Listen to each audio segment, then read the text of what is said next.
Solomon Northup is an expert player on the violin. I was born a free man, lived with my family in New York. Be good for your mother. Until the day I was deceived, To Solomon. kidnapped, sold into slavery. Fala galera, tudo bem com vocês? Aqui quem fala é o Bruno e hoje nós vamos falar sobre um assunto um pouco diferente aqui, que foge um pouco dos temas do canal. Esse canal aqui é um canal mais aleatório que vocês já viram na vida de vocês. Então hoje eu quero falar um pouco sobre este livro aqui, 12 anos de escravidão. Será que ainda vale a pena ler esse livro, mesmo depois de já ter assistido o filme? Eu vou responder para vocês hoje se vale a pena ou não você ler esse livro. E para saber a resposta é só me acompanhar até o final. Primeiramente, tem algumas questões aqui que a gente tem que esclarecer antes que eu possa começar a falar sobre o livro.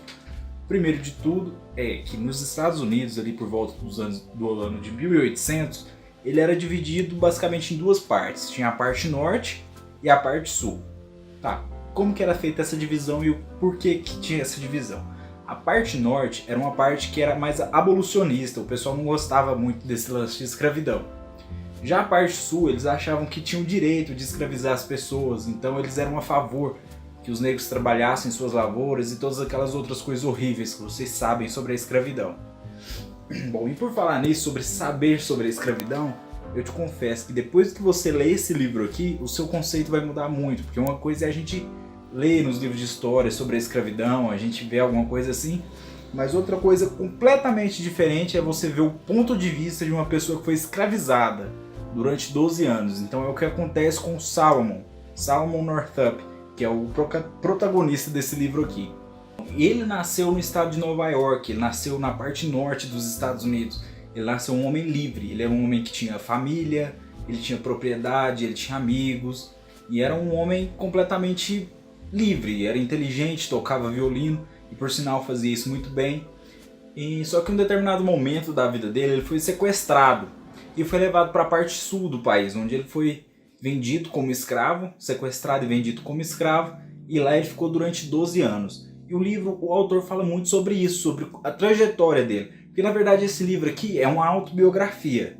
Não foi o próprio Solomon que escreveu, mas ele que ditou, ele que passou essa tarefa para outra pessoa escrever a história da vida dele. Então ele conta desde o momento em que ele foi levado como escravo, quais foram as dificuldades que ele passou, quais eram os medos, os anseios. Então a grande diferença do livro pro filme é exatamente isso. Porque no filme você vê as cenas e tal, mas você não tem a ideia do que se passa na mente da pessoa. Você não conhece as emoções, você não sabe quais são os sentimentos que passam ali através da mente dela. E o livro ele tem esse poder de te levar para aquele mundo ali. Eu confesso para você que quando eu comecei a ler, eu fiquei um pouco travado nos 2 primeiros capítulos do livro. Do filme não, do livro. Eu fiquei um pouco travado porque, por se tratar de uma autobiografia e por ser um livro bem polêmico quando lançou na época, ele ficou muito preso assim, em citar nomes, citar lugares, cidades.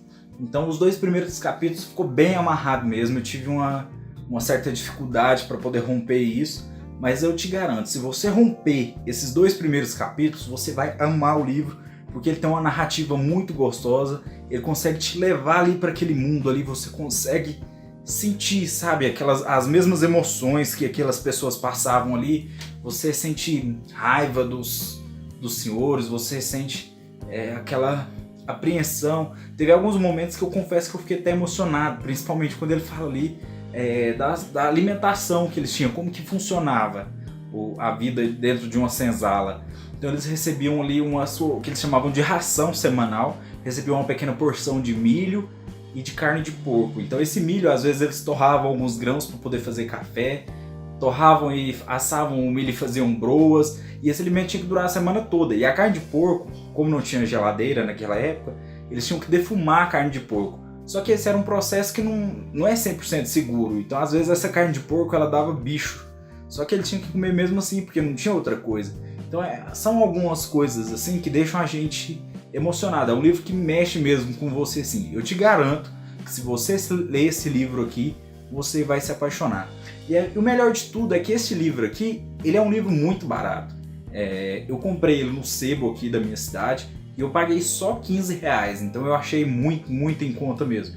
pela qualidade do livro, pela história mesmo que tem esse livro aqui. Eu acho que vale muito a pena. Então eu espero que vocês tenham gostado dessa dica de hoje. O vídeo hoje foi um vídeo bem rápido, sem muitos floreios, né? Tá um pouco tremido, então eu peço perdão por isso. E se você tem alguma opinião diferente do livro, ou tem algum outro livro que você queira indicar, que fale sobre esse assunto, sobre escravidão e tal, por favor, deixe nos comentários aqui abaixo, porque o objetivo principal desse canal aqui é compartilhar o conhecimento. Então não se esqueça de deixar o comentário ou alguma coisa que você queira acrescentar a esse vídeo. E por enquanto é só isso. Um forte abraço a todos e falou!